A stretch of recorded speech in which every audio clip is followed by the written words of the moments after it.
Today, we're going to talk about hard projects, messy projects, ugly projects, and ambiguous projects. But we're going to start with a brief story. So several years ago, I found myself by the Ferry Building in San Francisco on a one-on-one with my boss. And as fate would have it, he had good news for me. He was pitching me on joining a project and switching teams, and it was harder than anything I had worked on before. And as he kept going through the story and kind of walking me through what he wanted me to work on, I can almost picture it in my mind. We were going down this pier, I could see the Bay Bridge out on my right, and I realized all that I wanted in this moment was to say yes. It was a great fit. But there was a little voice in the back of my head saying, I'm not sure if you can pull this off, right? This is harder than the work that you've done before. It's on a new tech stack with a new team you don't know, and it's just not clear that you're going to succeed. And this battle in your head, where you're trying to decide to say yes to something that you want to work on, but you know that you're going to need to be prepared for dealing with untold uncertainties, is the topic for today's talk. Essentially, succeeding when your project is clouded, is vague, is obscured, and maybe you can just barely see the outline of it, what might exist if you do it just right.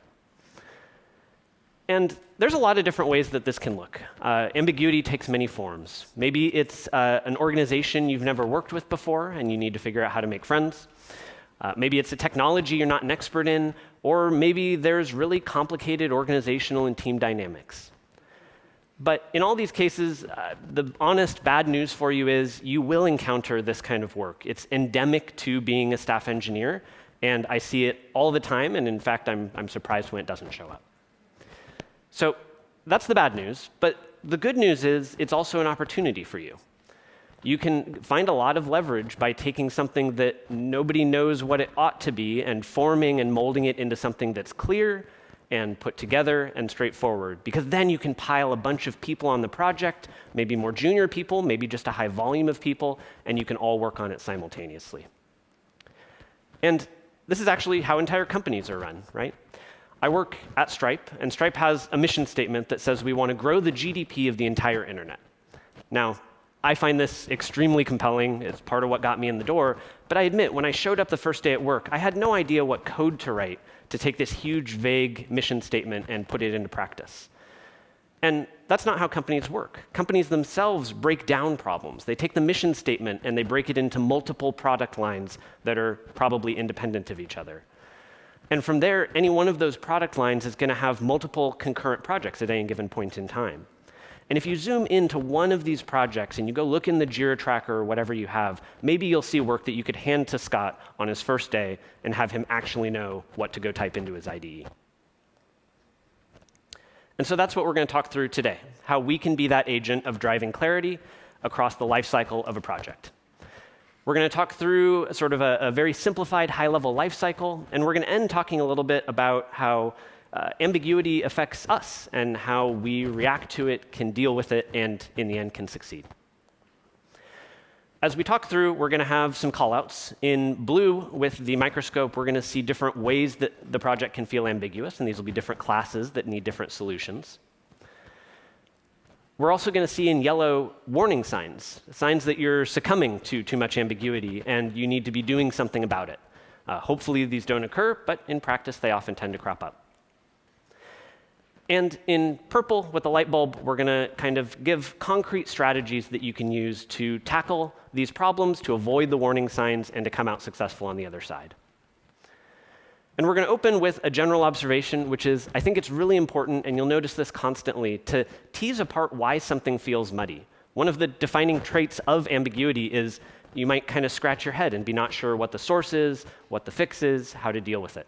So keep an eye out for those blue boxes as we go. And we're going to start a little early. We're actually going to start before the project has begun. And that's because when you start working on these really large, hard, unknown projects, it would be nice if somebody came to you and handed you a set of goals for success. But I find for my work, it's becoming more and more common for someone to hand me a vague problem and say, go for it, Scott. There's your blank document. I'm sure you'll do well on this one. And So you really have to get yourself into a mindset where you're actually sourcing the goals and maybe even hemming in the problem and saying, we're not going to deal with this right now. We're going to focus over here right from the start. And maybe you've seen some of these warning signs, ways that this can go poorly. If you look at the end of a project, maybe you've seen something where the team finishes work, they present it, they're very proud of it, but then you kind of talk to the customers and they say, we could take it or leave it. It's okay. It's not like wildly better than what we had before. And that was a miss in the goals of the project in the first place.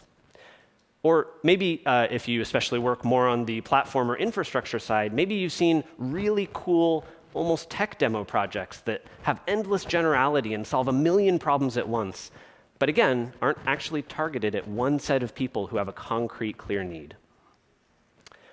My recommendation for both of these is to write a product brief. PRFAQ is equivalent. You can search both of these terms and find endless articles on the internet about how to do them well. But for our purposes today, I'm going to take you through sort of a toy problem instead.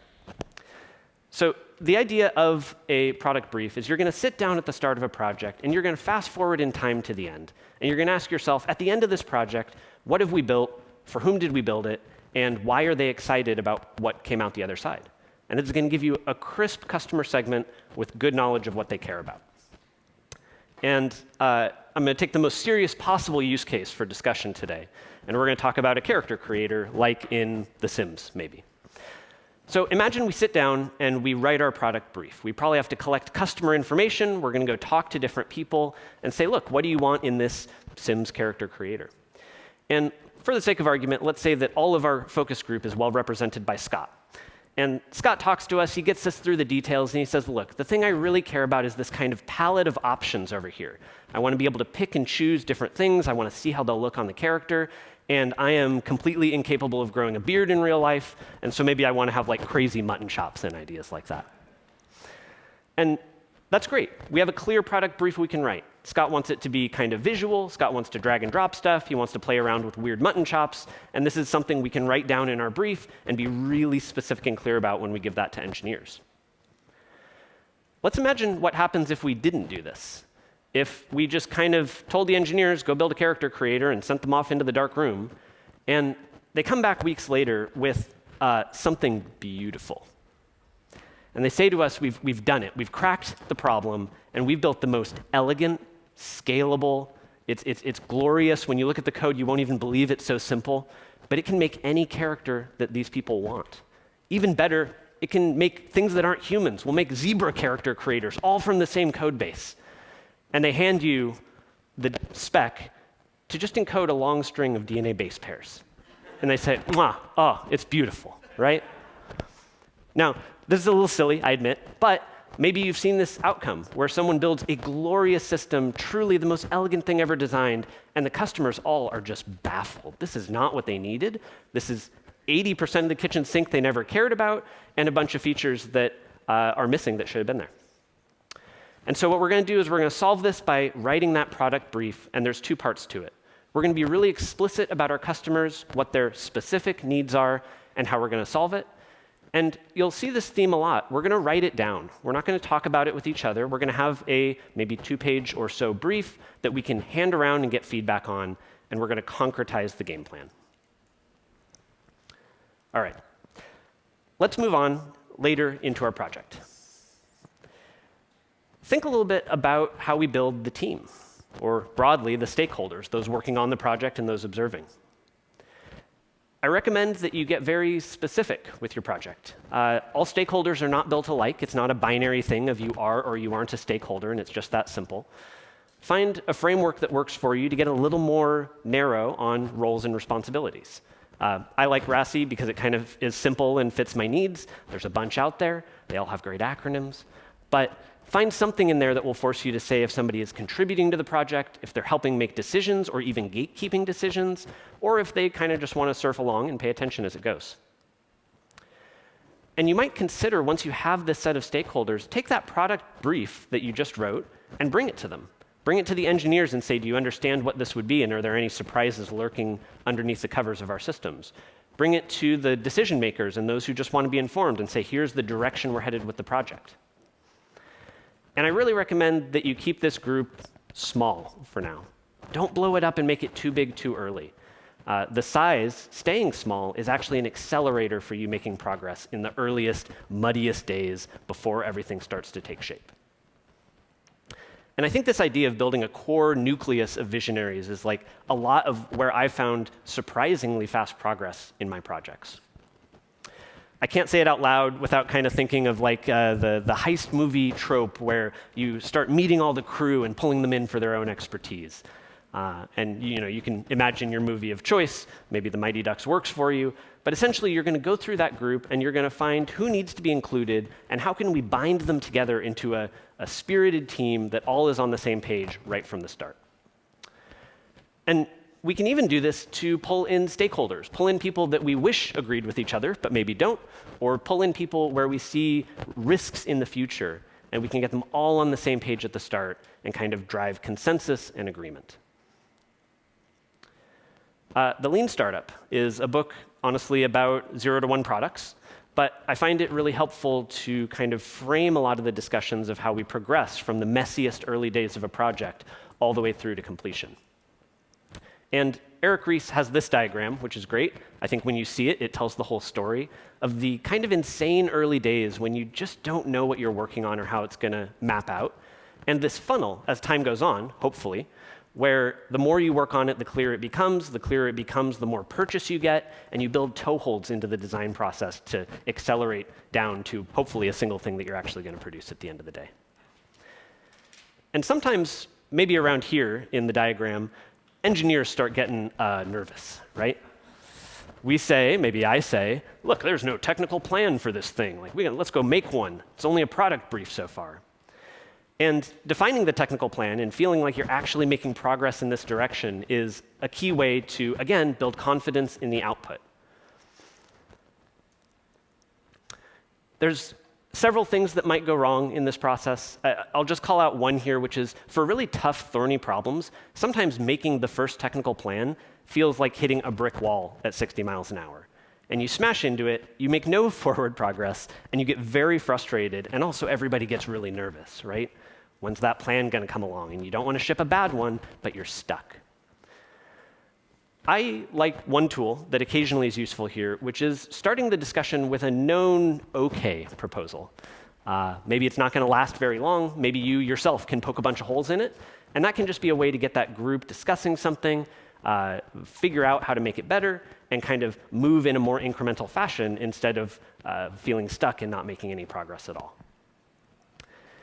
And the second thing that I really recommend that Stripe taught me actually is if you have this core nucleus of a team and you give them 2 weeks on the wall clock, and you let them focus on a problem, and I mean really focus, right? We're talking like 50% of their time or something. Go have them sit there and just deeply, deeply embed in the problem space. Learn all the concepts. Michelle talked a little bit earlier about really spending the time to think through the design models, the implications, the words, and so on. This is actually really, really helpful, and maybe most importantly, you don't have to know how you're going to solve the problem for this to work. It's shocking how many projects buckle under just focused, sustained attention from high-context individuals. And you might also have this issue. You might find that as you're trying to explain what you want to build, the systems you want to create, naming and vocabulary is just a trap, a tar pit for you. And you try and speak clear sentences, and they all end up turning back on each other and getting lost in dead ends. This is real. I have this happen a lot. But you shouldn't ignore it. You should spend the time. Treat this like a design exercise. You're worried about building the right technical architecture, build the right word architecture. Share that out loud. And then once you've put in the time, maybe in those same design sprints, be incredibly consistent, because this is essentially making your problem easier for you once you unlock the perfect names. I know we all complain like naming is hard. It's not wrong. But on the flip side, good naming is magic, and it literally makes problems easier than they sounded before you found the right vocabulary. If you find it useful, maybe consider glossaries, a written place you can link back into, bookmarks, and you can go embed those in every new document. You don't have to explain yourself from first principles. Jump straight in and see the right definition. All right. Let's talk a little bit about execution, the middle of a project. What we're trying to do in this phase is we're really trying to accelerate kind of out of the unknown part of the project and into the we know exactly what we're doing, and it's only an issue of actually writing the code, producing it, and safely getting it shipped. Again, Eric Ries has a really good take on this. His approach talks a lot about not needing to know the answer ahead of time, but working in loops. He would call his build, measure, learn. He says you build a product, you measure how it's doing out there in production effectively with your customers, and you learn what you should do differently when you're still finding product market fit for your business. In our case, I think it's a game of executing against the plan as we know it, because that's the start of any good plan, is you actually make it and then you do it. But especially as leads, we need to keep an eye out for surprises, the surprises that will inevitably come along. And when we see those surprises, we want to adapt. And I think of this very much like Eric Ries does in a loop, where we're identifying ambiguity in the problem space, we're clarifying or tweaking or changing our technical approach to reflect maybe de-risking, to reflect honest new information that has come to light. And we're going to execute for a little while before looping back to picking our head up and asking, is everything on track? Are we in a good spot? Kripa Krishnan at Lead Dev Together has a great talk entitled Avoid the Lake. And she has a ton of advice for you on this general topic, executing clearly in the middle of complicated projects. But I'm going to pick out two things that she mentions. She says you should make a point of traversing the org around you. This kind of gets back to a lot of the things we've heard today about influencing, having social connections. You need to be working with the people around you, especially at the borders of your project team, to make sure that your plan makes sense to them, that they've heard your plan, that they don't say, "Dear God, Scott, don't do that. That's a terrible idea," because sometimes they do. And this is your opportunity to get that feedback and to fold it actively into what you're doing. But it's not all bad news, Kripa says. She also describes, look, when you find something that's working well, that's great. Here's a chance for you to add structure, you might say add process, to stabilize exactly how you're approaching the problem, and to go ahead and make it even easier to do it the same good way going forward. And for me, the number one tool I've learned in the last couple of years for doing all of this, but especially for making progress in this execution phase, is really clear decision-making and really explicit decision-making. Rena Artstein has an article entitled, "This email should have been a document." Maybe you remember this, how's it go? This meeting should have been an email. Well, this is its cousin. And she describes, maybe you've had this phenomenon. I'll talk about Slack, but it's equally true in email threads, where you get 18, 19, 30 replies deep, and you don't know what anybody's saying anymore. I don't remember what we're responding to. You've got like 18 levels of nesting in Gmail. How am I supposed to even tell what you're saying? You have people kind of in the 3 minutes between meetings adding a quick thought that turns out to be wrong, confusing, and throws you off for another whole day. And this is the state of the art, often, for making decisions. Kind of silly when you say it like that. But I think avoiding this is great, and avoiding it by writing a document is wonderful. If you want, there's a lot of articles out there on specific techniques, but for me, it's a lot of what Coraline talks about in this article, where decisions need to be a first-class consideration. You need to be writing them in some structured format. You need to have owners, and you need to be able to broadcast them out to a lot of people once they're decided. And this rhythm is going to be a way for you to make, honestly, fairly narrow decisions if you need to. Sometimes it's as much as saying, we're not going in this whole direction that the entire project could have forked off in. We're going to go down path B. Other times, this is going to be you concretizing an entire game plan for the architecture. We're going to use one particular infrastructure platform, not a different one. And other times, these can even be product decisions. You might say, we're not going to build for this particular product use case, or we're going to do so, but under a very limited set of circumstances. And the reason this works so well, Elizabeth Ayer has this amazing article. If you haven't seen it, please, like maybe the single best article I've seen in the last 5 years, about making decisions not by sort of asking forgiveness and plowing ahead through them, but by also making sure that you're out there radiating intent about what you plan to do. When you're on a bike, if you veer into oncoming traffic with no warning, this is pretty dangerous. If you're signaling ahead of time, everyone around you, who's, I'm hoping, looking at you, is going to be able to tell what you plan in your future warn you off if it's a problem, and generally react intelligently to what's going on. And this is really what those decision logs offer. I can tell you, nothing is quite as high velocity and terrifying as publishing a decision log where you say, we're considering one of these two options, A or B. We'll figure it out in the next week. And immediately, within half an hour, getting multiple emails from directors saying, do not do option A. It's a little alarming, but how quick and effective is that? Where I could just publish this out, say, look, I'll probably do one of these two, and folks who knew information I didn't know can come back and say, absolutely, go in this direction, not that one. So it's very effective. And I was going to talk a little bit about incremental value, but honestly, I'm just going to let this slide sit there, and I'm going to tell you, just go watch Katie's talk again from earlier today. Like, exactly all those thoughts. She did a phenomenal job, and I couldn't agree more with everything, especially the chosen NASA references. All right, so how do we finish a project? How do we get to complete and done? You might find that some kinds of projects get particularly fiddly around calling it quits, calling it complete. Maybe you see these warning signs where somebody says, whoa, I just don't know if we're done yet. We're just going to kind of slip in a couple more features under the hood, and then give us another week, and we'll figure it out. Or maybe it's less explicit than that, and people just honestly don't know, like there's no clean place to call it, so unclear. Sarah Wells has another entire talk about landing projects successfully. Recommend you see it as well. But I'm going to pull out this one piece of advice, which is as the project gets more ambiguous, gets larger in quantity of people working on it, and generally, if anything is not obvious, you need to, of course, pick your finish line for your project. That's still quite important. But you then just need to honestly repeat it a lot, like mind-numbingly often sometimes, because you're transmitting a message to a lot of people, and if there's any nuance at all in the exit criteria, it's going to take a lot of effort.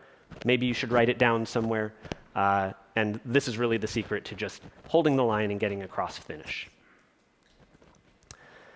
There's a few topics in here that you can go learn more about. Tanya talked a little bit about a talk I gave on making really hard decisions specifically, and you can go take a look at that. And then Kripa and Sarah have, again, entire talks on essentially the messy middle of project execution and wrapping things up nicely, respectively. And you can go take a look at both of those. And I want to end on a note about yourself. All this is about a project abstractly, as if I'm some automaton that can just run out there and follow words on my slide and it's all easy. But the reality is uncertainty and changes in plan, they take a toll on you. And you don't want to forget the fact that both your reaction to them matters for you and for your sanity, but also for your team and the people around you. Maybe you've heard the metaphor of managers as umbrellas, and they protect the team from stuff. But the reality is you need to be an umbrella for your team as well when you're working in this much uncertainty. It matters what you do, and it matters how much of it you let affect them and why.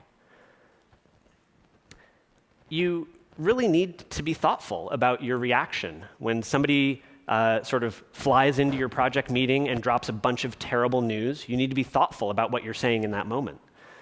You don't want to ignore it completely, but you also really don't want to panic, because it turns out that if a project leader is panicking, it will literally induce panic in everybody on the project, even if they were never there beforehand. So be thoughtful, be calm and resilient when you hear bad news, and give a moment's thought to how and in what way you want it to affect the project and to affect the team and to be communicated out of your own mouth. And one of the ways you can think about this is you don't want to ignore incoming changes to your project, right? But it's also really important that you not be brittle and rock hard and solid in the impact of any of this on you. You need to be able to adapt gracefully to that pressure. You need to be able to change the project's direction where it makes sense, and thoughtful about how all of this impacts your team in practice. And it turns out this is actually exactly, roughly, how earthquake resilience works for buildings. The ones that are really rigid and sort of stand still take it the hardest, and the ones that have adaptation to the environment around them, They don't zero it, but they make it far more realistic and pleasant. So let's take ourselves back 5 years ago to that pier again. I'm talking with my manager. He's laid out all the exciting work I could be doing. I really want to say yes, but I'm worried about all the uncertainty. Now, I didn't know everything I talked about today 5 years ago, but even if I had, I think there still would have been one big problem remaining. I would have had all the book knowledge, but I would have still had to take that first big step and say, yes, I want to give it a shot, even though I don't totally know how it's going to work out. And so I want to end today with a note of encouragement for you. I think exploring the edge of what you're capable of is absolutely scary. It's non-trivial. But it's also where you can expand your own capabilities. It's where you can actually grow skills that you always had the potential for but never got the chance to try. And exploring that frontier is really a powerful way for your career, sure, but also just for you getting to take on big, hard, new things, and I think often excel at them. And I can't imagine anything sort of more at the edge of modern science other than the effort to reverse climate change. And Ryan Orbach and Erica Reinhart both are sort of investor, tech-related folks in that sphere. And they have this to say about working at that frontier, at the edge of your ability. Ryan talks about it, and he says, look, it's actually kind of quiet out there. There's not that many people doing this work. And when one new person shows up, they tend to get really excited, and they're happy to have you along, and you get to join this tight team of people doing something really hard. Back to that nucleus idea of your team working on the frontier. And Erica says, not only that, the founders who are doing this kind of work, they maybe don't totally know what they're doing. They don't have a master plan. They don't know for sure that this is all going to go well. They're just out there, and they're willing to give it a shot. And when you look at small companies working at the frontier, we all know this, right? If I look at Sistera, which is trying to literally suck carbon out of the atmosphere, they've got 10 employees, they're really young. Of course they're working on this messy frontier. We all know this thing. But if you're like me, you forget that when you look at people at the end of their career with all their skills accumulated, or you look at companies at 20 years into their lifetime after they've made it big, you forget that they also started in that same place with the same uncertainty. And SpaceX has done a lot of work, but they've done it over 20 years with 10,000 employees. And I'm up here on a stage because of some rather impressive work that a couple vaccine manufacturers and biotech companies did.